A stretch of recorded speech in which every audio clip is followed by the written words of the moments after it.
Hello everyone and welcome back to UGC NET mentor guys. आज की इस video lecture में हम एनालिसिस करेंगे 28 अगस्त को हुए सेकंड शिफ्ट वाले एग्जाम का। अगर आपका आज एग्जाम था तो आप भी कमेंट करके बता सकते हो कि और किस तरह के क्वेश्चन पूछे गए थे आपके एग्जाम में। यहाँ पर आज की इस वीडियो में मैंने उन क्वेश्चंस को, उन टॉपिक्स को डाल दिया है जो स्टूडेंट्स ने मुझे कन्वे करे हैं। तो चलिए स्टार्ट करते हैं और डिस्कस करते हैं, क्योंकि आपका एग्जाम ऑनलाइन था तो उसी तरह से जो जो मेमोरी में रह जाते हैं टॉपिक, उन टॉपिक्स को मैंने यहाँ पे डाल दिया है। तो चलिए स्टार्ट करते हैं। देखो, क्वेश्चन पूछा गया था डेटा इंटरप्रिटेशन के ऊपर, जो कि रेशियो बेस्ड क्वेश्चन था।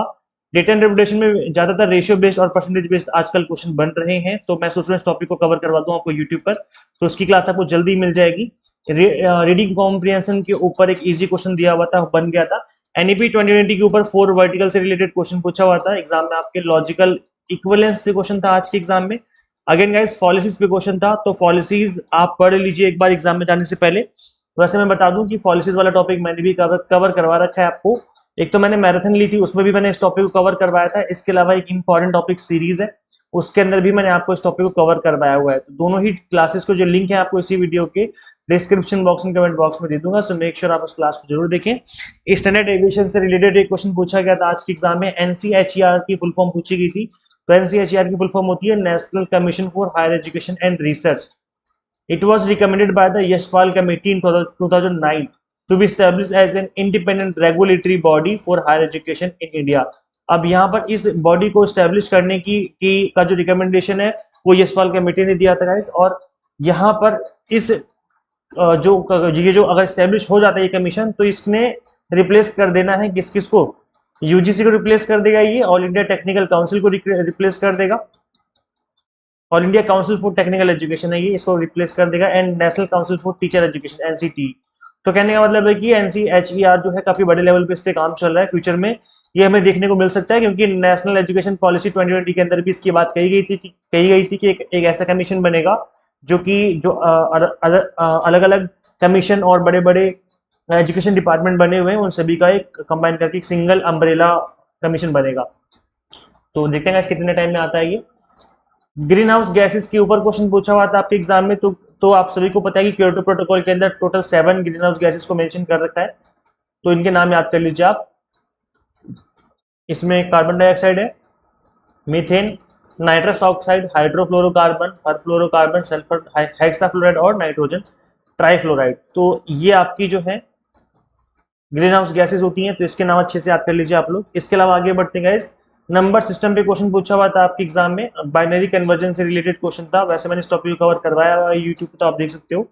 सिंपल इंटरेस्ट के ऊपर आज के एग्जाम में क्वेश्चन पूछा हुआ था। सिंपल इंटरेस्ट में आज मॉर्निंग में भी क्वेश्चन पूछा हुआ था और इवनिंग में भी क्वेश्चन पूछा हुआ है। तो सिंपल इंटरेस्ट के ऊपर मैंने क्लास ले रखी है, आप देख सकते हो यहाँ पर। ये क्लास आपको मिल जाएगी यूट्यूब पर फ्री ऑफ कॉस्ट, तो इसको आप जरूर देखें एग्जाम में जाने से पहले। इसमें सिंपल इंटरेस्ट और कंपाउंड इंटरेस्ट दोनों ही कवर कर रखे हैं मैंने। तो कैसे देखेंगे आप लोग? सिंपली यूजीसी नेट मेंटोर लिखना, आगे लिख देना सिंपल इंटरेस्ट। सिंपल इंटरेस्ट लिख के सर्च करोगे तो ये वाली वीडियो आ जाएगी। सो मेक श्योर अगर आपका एग्जाम अभी होना बाकी है तो इस लेक्चर को आप जरूर देखें। नए फिलोसफी के ऊपर क्वेश्चन पूछा हुआ था एग्जाम में। इन्फेरेंस के ऊपर क्वेश्चन पूछा हुआ था। स्वयं प्रभा के चैनल की लिस्ट पूछी हुई थी, और लिस्ट में आपको समझा देता हूँ बिकॉज इससे रिलेटेड जो क्वेश्चन है बार बार बन रहा है। तो स्वयं प्रभा के अंदर पहले 32 चैनल हुआ करते थे, फिर बाद में बढ़ा करके 34 चैनल कर दिए गए। ये मैं आपको ऑफिशियल वेबसाइट पे लेकर के आया हूँ, जो कि स्वयं प्रभा की ऑफिशियल वेबसाइट है। आप देख सकते हो अपनी स्क्रीन पे, ये स्वयं प्रभा की ऑफिशियल वेबसाइट है। तो यहाँ पर चैनल की लिस्ट गिवन है। मैं आपको एक बार चैनल को गो थ्रू करवा देता हूँ कि कितने चैनल है। वैसे तो पहले 32 चैनल हुआ करते थे, फिर बाद में बढ़ा करके 2 बढ़ा दिए गए, तो 34 हो गए। अब जो है एट प्रेजेंट 40 चैनल्स के आसपास जो है यहाँ पर है। तो हम एक बार गो थ्रू कर लेते हैं। देखो गाइस, एग्जाम में ये क्वेश्चन पूछा जा रहा है कि चैनल नंबर 1 या चैनल नंबर 2 या चैनल नंबर 3, जो इस तरह से क्वेश्चन पूछे जा रहे हैं कि जो चैनल है वो किस मतलब कौन सा इंस्टीट्यूट जो है या फिर कौन सी यूनिवर्सिटी इसको चला रही है, कौन इसको मैनेज करता है। तो ये आप यहाँ पे देख सकते हो। जो चैनल फर्स्ट चैनल है ये ह्यूमैनिटीज लैंग्वेज एंड लिटरेचर से रिलेटेड है, ये ईएफएल यूनिवर्सिटी चला रही है, मतलब अपना कंटेंट यहाँ पे अपलोड करते हैं ये लोग। चैनल नंबर 2 संस्कृति है, हिस्ट्री कल्चर एंड फिलोसफी इस पे मिल जाएगा। ह्यूमैनिटीज 2 ये सीईसी न्यू दिल्ली जो है इस पे कंटेंट अपलोड करता है। इसी तरीके से लगातार चैनल आपके हैं। अब जो एग्जाम में पूछा गया था, ये पूछा गया था कि इग्नू से रिलेटेड चैनल पूछे गए थे। तो अब यहाँ पे देख सकते हो चैनल नंबर जो 5th है वो है जामिया मिलिया इस्लामिया, ये इस पे कंटेंट अपलोड करते हैं। इसमें आप देख सकते हो कंटेंट क्या क्या मिलेगा आपको। सोशल साइंस हो गया, management, library science, information science and related subject मिल जाएंगे इसके ऊपर आपको। तो इस तरीके के क्वेश्चन जो है एग्जाम में पूछे जा रहे हैं। जैसे अलग अलग यूनिवर्सिटी अलग अलग चैनल मैनेज करेगी, जैसे Gujarat university, Punjabi university channel number 6-7, channel number 8 Calicut university हो गया, कश्मीर यूनिवर्सिटी चैनल नंबर 9, अन्ना यूनिवर्सिटी चैनल नंबर 10। तो इस तरीके से जो है आपको इनको याद रखना है कि कौन सी चैनल जो है किस के अंडर आ रहा है। अब आप यहाँ पे देख सकते हो चैनल नंबर जो 11 से स्टार्ट है, 11, 12, 13, 14, ये सब आईआईटी मैनेज करें। इनको IIT Kanpur, IIT Kharagpur, IIT Delhi, IIT Madras, IIT Kanpur. तो ये जो चैनल्स की लिस्ट है ये 11 से जो स्टार्ट हो रही है ये मैनेज करते हैं। आई मीन इसको कंट्रोल, इस पे जो कंटेंट अपलोड करने का काम है वो आईआईटीज कर रहे हैं अपने एंड पे। तो ये हो गया आपका 11 से लेकर के 22 तक। फिर उसके बाद आपका इसमें 11 से लेकर 16 तक है। उसके बाद फिर 20-21 नहीं है, फिर 22 नंबर जो है वो आईआईटी का है। अब हम देखेंगे कि इग्नू कौन कौन से चैनल मैनेज कर रहा है, और इसी से रिलेटेड आई थिंक आज की एग्जाम में क्वेश्चन था। ये इग्नू कंटेंट इस पर अपलोड करता है चैनल नंबर 17, 18, 19, 20। तो ये जो चैनल है ये आपके इग्नू इस पर कंटेंट अपलोड कर रहा है। इसके अलावा अब आप देख सकते हो कि चैनल नंबर 23 से लेकर के 24, 25, 26, 27, 28, 29, 30 तक एनसीईआरटी चैनल जो है यहाँ पर मैनेज कर रहा है। और ये क्लास 1, 2, 3, 4 करके है, ताकि स्टूडेंट्स को कोई दिक्कत ना हो, स्टूडेंट्स डायरेक्टली अपनी क्लास पे जाकर के पढ़ सकें, अपने क्लास से कंटेंट देख सकें। फिर उसके बाद पीएम ई विद्या के ऊपर क्वेश्चन था आज के एग्जाम में। तो क्लास नंबर 9, 10 जो है वो पीएम ई विद्या से रिलेटेड है, 31, 32 एनसीईआरटी अपलोड कर रहा है इस पर। 33, 34 जो है वो 11, 12 के लिए है, ये भी पीएम ई विद्या के अंडर है और एनसीईआरटी इस पे कंटेंट अपलोड कर रहा है। तो ये 34 चैनल है, 34 चैनल थे अभी तक, बट अब इसको बढ़ाकर के 40 कर दिया गया है। तो ये लिस्ट यहाँ पे आपको मिल जाएगी 40 चैनल 34 के बाद जो लिस्ट है। तो मैं इसको भी आपको एक बार गो थ्रू करवा देता हूँ गाइज। तो यहाँ पे आप देख सकते हो चैनल नंबर 35 जो है ये है IIT Madras, channel number 36 IIT Madras है, ये भी आईआईटी मैनेज कर रहे हैं दोनों को। उसके बाद चैनल नंबर 37 आईआईटी तिरुपति हो गया, यूनिवर्सिटी ऑफ हैदराबाद 39। और लास्ट वाला जो चैनल है 40 भी है व्यास, सीईसी यूजीसी इसको कंटेंट अपलोड करता है। तो गाइज इससे रिलेटेड क्वेश्चन बन रहे हैं, तो आप इसको याद कर लीजिए, क्योंकि इस पे क्वेश्चन बार बार बन रहे हैं, इसलिए मैंने इस लिस्ट को आपको समझा दिया है। इस लिस्ट को आप याद कर लीजिए, और आप सिंपली कैसे याद कर सकते हो, स्वयं प्रभा की वेबसाइट पे जाओ, वहाँ पे चैनल की लिस्ट गिवन है, वहाँ पे जाके आप इसको आराम से याद कर सकते हो। ठीक है, मैंने भी जो आपको लिस्ट दिखाई है वो स्वयं प्रभा की ऑफिशियल वेबसाइट से आपको दिखाई है लिस्ट। इसके अलावा गाइज मेलवेयर वायरस पे क्वेश्चन पूछा हुआ था, तो मैंने इसके ऊपर क्लास ले रखी है, वायरस और मेलवेयर दोनों के ऊपर। तो आप इस क्लास को देख सकते हो, सिंपली यूट्यूब पे सर्च करिए यूजीसी नेट मेंटर, आगे लिख दो वायरस, ऐसे लिख के सर्च करोगे तो ये वाली वीडियो आ जाएगी। मेक श्योर आप एग्जाम में जाने से पहले इस लेक्चर को जरूर देखें, तो आपका ये वाला टॉपिक अच्छे से कवर हो जाएगा। क्योटो प्रोटोकॉल अदर कन्वेंशन से रिलेटेड जो था वो मैचिंग क्वेश्चन था, तो एग्जैक्ट क्वेश्चन याद नहीं है। क्वालिटेटिव रिसर्च पे क्वेश्चन था, पीएम ई विद्या पे क्वेश्चन पूछा हुआ था, जैसे मैंने बताया कि क्लास नंबर 9, 10, 11, 12 जो हम देख रहे थे अभी स्वयं प्रभा में, उसमें जो है ई विद्या का जो कंटेंट है वो अपलोड करते हैं, पीएम ई विद्या वाला। So PM e-Vidya is a comprehensive initiative that unifies all efforts related to digital, online, on-air education to enable multi-mode access to education. This will benefit nearly 25 million school-aged children throughout the country. Diksha portal is launched under the PM e-Vidya. It is one of the One Nation One Digital platform. तो इसके जो basics है वो मैंने आपको बता दिए, बाकी इससे रिलेटेड क्वेश्चन पूछा हुआ था। अब गाइस देखो ये काफी इंपॉर्टेंट है, ये अच्छे से समझ लो, क्योंकि अभी इस शिफ्ट में पहली बार ऐसा हुआ है कि इस पे क्वेश्चन पूछा गया है, अभी तक क्वेश्चन नहीं पूछा गया था। तो समझ लीजिए, क्योंकि अपकमिंग सेशन में ये हैकर से रिलेटेड क्वेश्चन बन सकता है। तो जो टाइप्स ऑफ हैकर्स होते हैं, आज के एग्जाम में ब्लैक हैट हैकर पूछा गया था, तो ये व्हाइट हैट हैकर होता है, black hat hacker, grey hat hacker, इसके अलावा भी हैकर्स होते हैं। तो समझेंगे कि करके सभी को समझ लेते हैं फटाफट से। तो गाइस देखिए, जो व्हाइट हैट हैकर्स होते हैं ये होते हैं ethical hacker, improve security system. ये हमारे सिक्योरिटी सिस्टम को इंप्रूव करते हैं, अच्छा बनाते हैं, ताकि कोई हैक ना कर पाए, नुकसान ना पहुंचाए। कहने का मतलब ये हमारे हीरो होते हैं। ठीक है, उसके बाद आते हैं हमारे ब्लैक हैट हैकर, ये होते हैं विलेन, ये हीरो के सारे करे कराए काम पे पानी फेर देते हैं। ये होते हैं malicious hackers, exploit system for gain, अपने फायदे के लिए, पैसे कमाने के लिए, कुछ ऐसे फायदे के लिए ये लोग जो है सिस्टम को हैक करने की कोशिश करते हैं, मलेशियस एक्टिविटी करते हैं। तो इसी से रिलेटेड क्वेश्चन था आज के एग्जाम में ब्लैक हैट हैकर से।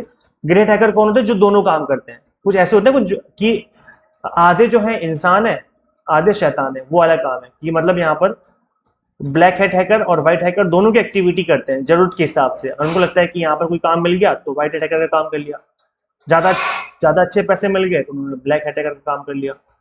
तो इस तरह की जो चीजें होती है वो ग्रे हैट हैकर्स होते हैं। फिर आते हैं स्क्रिप्ट किडीज, मतलब कोई नया नया इनएक्सपीरियंस्ड है, कोई नया नया बच्चा है जो सीख रहा है इन चीजों को, और ये इस चीज को प्री रिटन टूल्स को यूज करके कुछ ना कुछ सीख रहा है, कुछ कर रहा है हैकिंग से रिलेटेड। हैक्टिविस्ट होते हैं जो कि प्रमोट करते हैं और सोशल मैसेजेस प्रमोट करते हैं, पॉलिटिकल सोशल मैसेज, इसको हैक्टिविस्ट कहते हैं। ठीक है, सोशलिस्ट बोलते हैं ना हम लोग सिंपल भाषा में, एक्टिविस्ट बोला जाता है, इनको हैक्टिविस्ट कहा जाता है। तो ये प्रमोट करते हैं। स्टेट स्पॉन्सर्ड हैकर्स होते हैं, साइबर टेररिस्ट होते हैं, नाम से पता चला होगा कि साइबर सिक्योरिटी से रिलेटेड जो है प्रॉब्लम क्रिएट कर रहे हैं लोग, फियर फैलाते हैं और इस तरह की जो प्रॉब्लम है वो क्रिएट करते हैं, तो वो साइबर टेररिस्ट कहलाते हैं। तो इस तरह के क्वेश्चन था एग्जाम में। इसके अलावा सिस्टम सॉफ्टवेयर पे क्वेश्चन पूछा हुआ था आज के एग्जाम में गाइस। तो सिस्टम सॉफ्टवेयर और एप्लीकेशन सॉफ्टवेयर दो तरह के सॉफ्टवेयर होते हैं। सिस्टम सॉफ्टवेयर का मतलब है कि जिसके ऊपर आपका डिवाइस रन कर रहा है। जैसे एग्जांपल के लिए मैं इस लैपटॉप पे आपके लिए वीडियो क्रिएट कर रहा हूँ, तो जो मेरा लैपटॉप है वो विंडोज पे रन कर रहा है, विंडो डाल रखी है मैंने इस पे, है ना, MS सॉफ्टवेयर। तो इसके अंदर जो मैंने MS सॉफ्टवेयर डाला हुआ है वो है आपका सिस्टम सॉफ्टवेयर, क्योंकि मैं उसी के ऊपर इस कंप्लीट चीज को रन कर रहा हूँ, मेरा लैपटॉप रन कर रहा है उसके ऊपर, है ना। तो इसके अंदर जो है आपका आपका विंडो हो गया, ये विंडो का साइन है ना, अनबुटू उमुटू हो गया, आपका मैक OS हो गया, iOS हो गया, इसके अलावा एंड्रॉइड हो गया। तो ये जो है आपके सिस्टम सॉफ्टवेयर। एप्लीकेशन सॉफ्टवेयर क्या होते हैं, जो अंदर एज एप्लीकेशन पड़े होते हैं हमारे मोबाइल में या फिर हमारे कंप्यूटर में। तो ये जो एप्लीकेशन है इनको हम एप्लीकेशन सॉफ्टवेयर कहते हैं, सिंपल सा है। चलिए गाइस आगे बढ़ते हैं। NCTE की फुल फॉर्म पूछी हुई थी। सो इसकी फुल फॉर्म होती है national council for teacher education. It is a statutory body of the government of India under Department of School Education, Literacy and Ministry of Education। इसका काम क्या है, ये इंश्योर करती है कि जो टीचर्स है हमारे इंडिया में वो क्वालिफाइड हो, स्किल्ड हो, उनके अंदर कैपेबिलिटीज हो, ताकि हैंडल कर सके स्टूडेंट्स को। और एक टाइम टू टाइम गाइडलाइंस भी इशू करते हैं, जिसके अकॉर्डिंग टीचर्स को अपने आप को उसके अकॉर्डिंग जो है ढालना पड़ता है। तो NCTE जो टीचिंग से रिलेटेड काम करता है। नॉइस पॉल्यूशन के ऊपर गाइस आज के एग्जाम में क्वेश्चन पूछा हुआ था, नंबर सीरीज पे क्वेश्चन था, कंप्यूटर मेमोरी पे रैम वैन करके क्वेश्चन था। इसको I think match of the following से रिलेटेड क्वेश्चन था। तो इस तरह क्वेश्चन एग्जाम में पूछा गया है। बाकी अगर हम बात करें ओवरऑल की, जो पेपर था वो इजी टू मॉडरेट था, कुछ क्वेश्चन इजी थे, कुछ क्वेश्चन मॉडरेट लेवल के थे।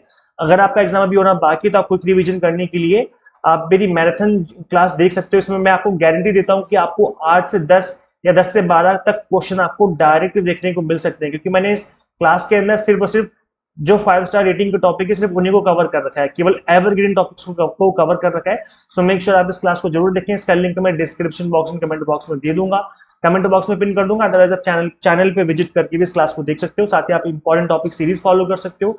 इसका लिंक भी मैं आपको इसी वीडियो के डिस्क्रिप्शन बॉक्स में, कमेंट बॉक्स में दे दूंगा। अगर आप दिसंबर 2024 की तैयारी करें तो हमने विनर बैच 3.0 आपके सभी के लिए अवेलेबल करवा दिया है। Paper 1 commerce management and political science की एग्जाम टारगेटेड कोर्सेज हमने आपको अवेलेबल करवा दिए हैं। सभी के कॉम्बो कोर्स भी आपको अवेलेबल करवा दिए गए हैं। यहाँ पे देखो मेरी स्ट्रेटेजी ये रहती है कि आपको एग्जाम टारगेटेड पढ़ाया जाए, जो सिलेबस है उसको तो कवर करवाया जाए, प्लस PYQ उसको ध्यान में रख करके आपको स्टडी करवाई जाए। तो इन चीजों को ध्यान में रख करके मैं आपको स्टडी करवाने वाला हूँ अपकमिंग सेशन में। यहाँ पे आपको कंप्लीट 10 यूनिट्स के कंप्लीट वीडियो लेक्चर्स मिलेंगे, हिंदी प्लस इंग्लिश दोनों मीडियम में। 100 मॉक टेस्ट मिलेंगे प्रैक्टिस करने के लिए, PDF नोट्स मिलेंगे जिसको डाउनलोड भी कर सकते हो आप, प्रिंट आउट भी निकाल सकते हो और मल्टीपल टाइम चीजों को रिवाइज कर सकते हो। सो इस तरीके से जो आपकी स्टडी यहाँ पर करवाने वाला हूँ, कंप्लीटली एग्जाम टारगेटेड होने वाली है और एग्जाम को आप फर्स्ट अटेम्प्ट में क्रैक कर सकते हैं अगर आप हमसे स्टडी करते हो। इस तरीके से हम आपको स्टडी करवाएंगे। गाइज आपको सिंपली गूगल प्ले स्टोर से एग्जाम मेंटर ऐप इंस्टॉल करनी है। अगर आप iOS यूजर है तो उसका लिंक भी आपको इसी वीडियो के डिस्क्रिप्शन बॉक्स में, कमेंट बॉक्स में देखने को मिल जाएगा। So thank you so much for watching this video. Share this video with all NET aspirants. Guys मिलते हैं फिर नेक्स्ट वीडियो में। Till then keep watching UGC NET mentor. Thank you so much.